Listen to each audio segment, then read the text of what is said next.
बस हमारे कपड़े फटने से बच ओह गए। My God. बट हाँ भाई की शादी में मैं आया था, पार्टी में खाना खा के गया था मैं। तो ये क्वेश्चन गलत था। इसलिए मैंने जानबूझ के पूछा। जय हिंद मित्रों, आज फिर से हम एक और पॉडकास्ट लेकर आए हैं आपके सामने, और हमारे साथ हैं आज कैबिन क्रू मिस्टर रजत रंगा। हेलो रंगा भाई। कैसे हो कुलदीप भाई? बढ़िया बढ़िया, आप कैसे हो? बिल्कुल बढ़िया। बस तो शुरू करते हैं फिर हम आज का पॉडकास्ट। तो फिर मैंने बोला भी भाई कैबिन क्रू हैं, तो माइंड में तो आ गया कि भाई जाते हैं एयरपोर्ट पे और फ्लाइट में, ठीक है। तो माइंड में आया होगा कि भाई एयर हॉस्टेस से भी भाई मिलते होंगे, है ना, आया होगा ना माइंड में। तो फिर रजत भाई ये बताओ, जैसे कि आप लोग जाते हो तो क्या कभी, क्योंकि भाई एयर हॉस्टेस जो होती हैं नॉर्मली क्या होता है कि बिल्कुल ब्यूटीफुल होती है, सिंपल सी बात है। तो आपने कभी किसी को अप्रोच किया हो या फिर किसी ने आपको अप्रोच किया हो, कभी ऐसा हुआ है? यार सच मैं तो इन चीज़ों में हूँ नहीं, क्योंकि मैं एक भाई मैरिड हूँ, मेरी शादी को 2 साल हो चुके हैं, तो मैं तो इस लीग से ही बाहर हूँ। बट हाँ भाई की शादी में मैं आया था, पार्टी में खाना खा के गया था मैं। तो ये क्वेश्चन गलत था। इसलिए मैंने जानबूझ के पूछा। बट ठीक है। हाँ, अप्रोच हो जाता है, कभी कभार मिल जाते हैं ऐसा कि अच्छा। मतलब कोई बिलीव नहीं करता है, क्योंकि ऐसा काफ़ी कम एज के अंदर मेरी शादी हो गई थी। अभी 26 का यूँ, जस्ट मैं 26 का होने वाला हूँ, और 2 साल पहले मेरी शादी हो गई थी। तो मतलब बहुत सारी 24 ऐसे में। मेरी कोलीग्स हैं जो कि मतलब बिलीव नहीं करते, तो उनको ऐसे मतलब प्रूफ दिखाना होता है, देखो ये मेरी शादी की फ़ोटो है, फ़ोन में दिखाना पड़ता है, तो भी वो बोलते हैं कि नहीं यार ये मतलब सच नहीं है। तो कभी कभार शादी की फ़ोटो दिखानी पड़ती है कि प्रूफ के लिए। इसीलिए ना भाई मैंने ये थोड़ा फंसाने के लिए भाई को पूछा कि देखते हैं भाई क्या कहते हैं, ठीक है। तो अब भाई कैबिन क्रू है तो ठीक है।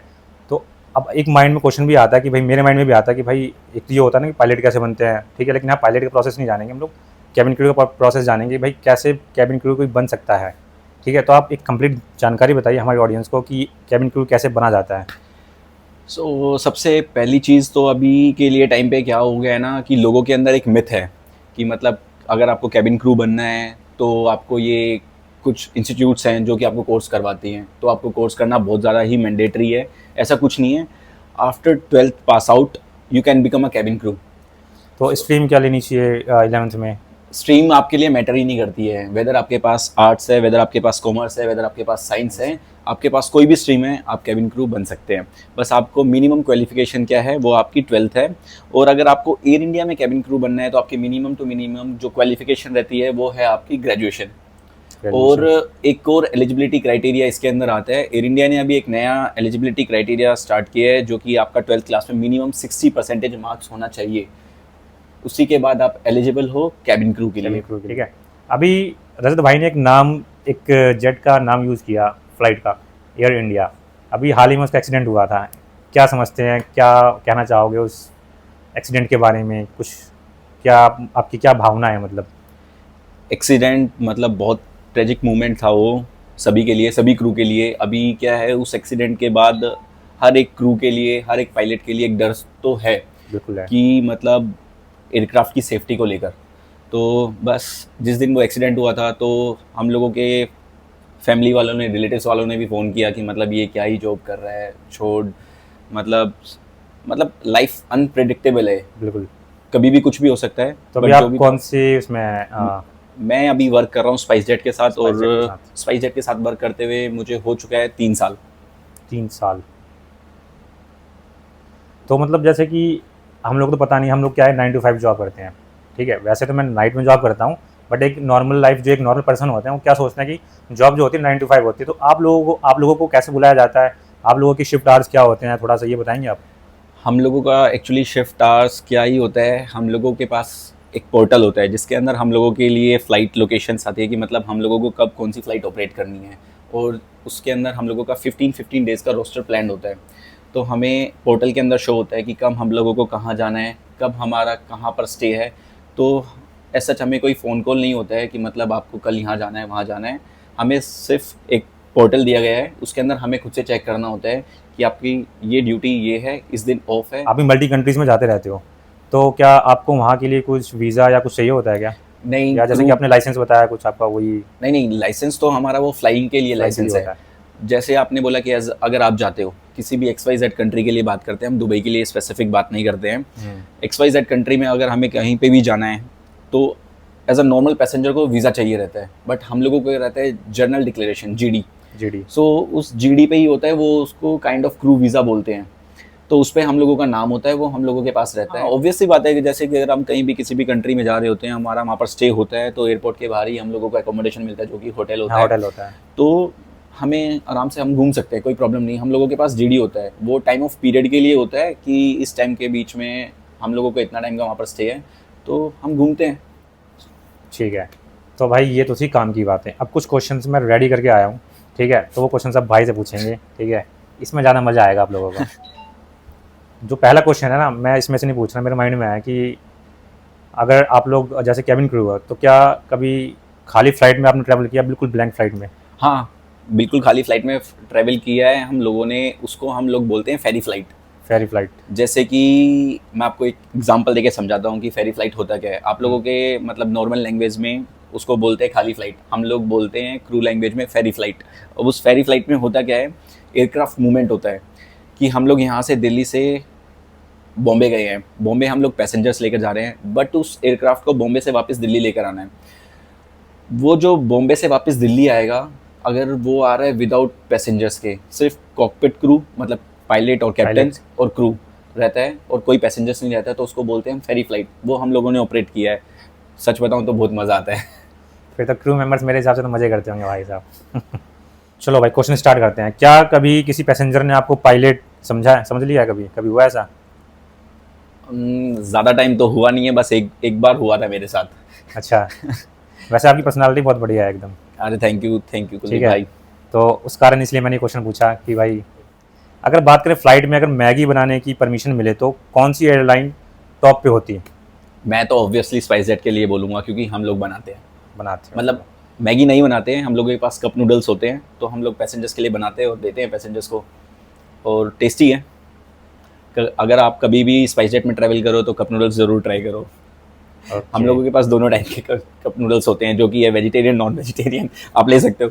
प्रमोशन ज़रूरी है। तो फिर कोई एक बेकार मोमेंट बता दो, एकदम बोर्ड, एकदम बिल्कुल लगे कि एकदम हाँ यार इस बंदे ने तो परेशान कर दिया एकदम। बेकार मोमेंट तो मैं ऐसा कुछ बोलूँगा नहीं, क्योंकि मुझे कोई बेकार मोमेंट लगता नहीं है सच। बट हाँ, मैं बेकार मोमेंट को भी अच्छा मतलब कन्वर्ट करने की कोशिश करता हूँ कि मतलब उसको कैसे अच्छे में कन्वर्ट करूँ।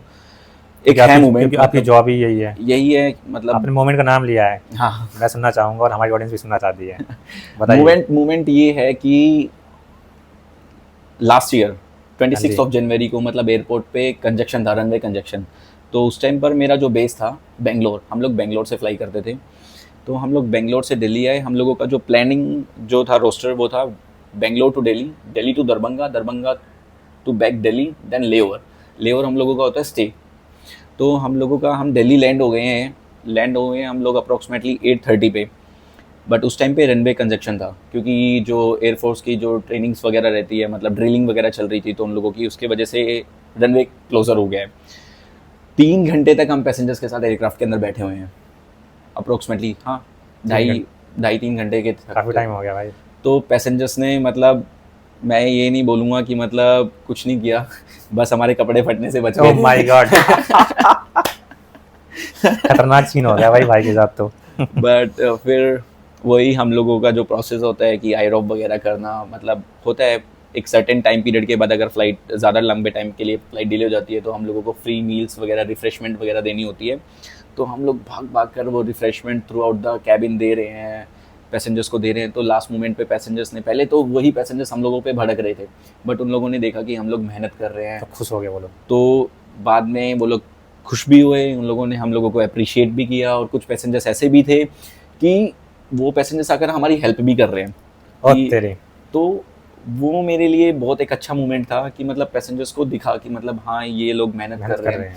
तो स्टार्टिंग में वो मोमेंट बेकार था कि जब पैसेंजर्स गालियां दे रहे हैं, लेकिन आप लोगों ने हार्ड वर्क किया तो उसके बाद जो है हाँ कन्विंस हो गए पैसेंजर्स। कन्विंस हो गए, पैसेंजर्स को दिखता है कि मतलब हाँ कर रहे हैं। तो बस यही एक क्रू जॉब है। तो अगर सपोज दैट कि आप बेंगलोर टू बिहार या बेंगलोर टू दुबई या कहीं भी चल रहे हो XYZ, फिर आपको घर आना, अपने दिल्ली आना, होम टाउन, तो क्या आपको फ्लाइट टिकट लेना पड़ेगा? मतलब एज अ क्रू हम लोगों को? हाँ।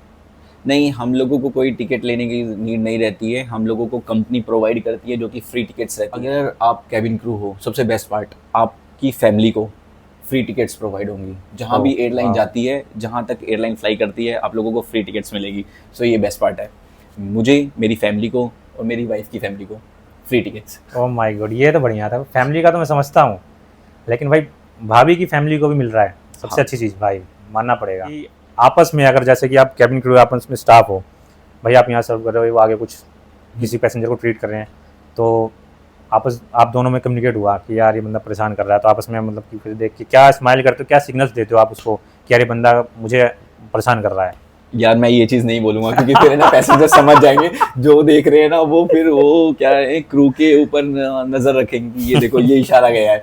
ये मैंने एक वीडियो में देखा था, कुलदीप भाई के वो पॉडकास्ट में देखा था। मैं राज खोलने की कोशिश कर रहा हूँ, लेकिन भाई बहुत सोच समझ के बोल रहे हैं, उगल नहीं रहे चीज़ों को। मेरे को लगा कि भाई कुछ क्या पता लग जाए हमारी ऑडियंस को कुछ काम आ जाए। सॉरी, मैं ये चीज़ नहीं बता पाऊंगा आप लोगों को। कोई बात नहीं, कोई फिर बात आप नहीं क्रू को पकड़ लोगे। भाई हम तो पकड़ लेंगे, हमारे दिल्ली वाले तो वैसे आराम ही होते हैं। लगेज में मतलब सबसे जो स्कैन करते टाइम आपको कैसा, आपने बोला कि कुछ भी लेकर आ जाते हैं? हाँ, मैंने काफ़ी बार देखा है कुछ पैसेंजर्स एकदम शॉकिंग हो वो बताओ। लगेज के अंदर यार वो जो अपने जनरल स्टोर्स पे गुटके का बैग रहता है, कभी कभार मैंने अच्छा पैसेंजर्स वो भी लेकर बॉयज का कैरी बैग होता है भाई, वो हाँ। बॉयज का कैरी बैग जो होता है ना कि आपने मीम्स भी देखे ओजी होंगे। बैग, ओजी बैग।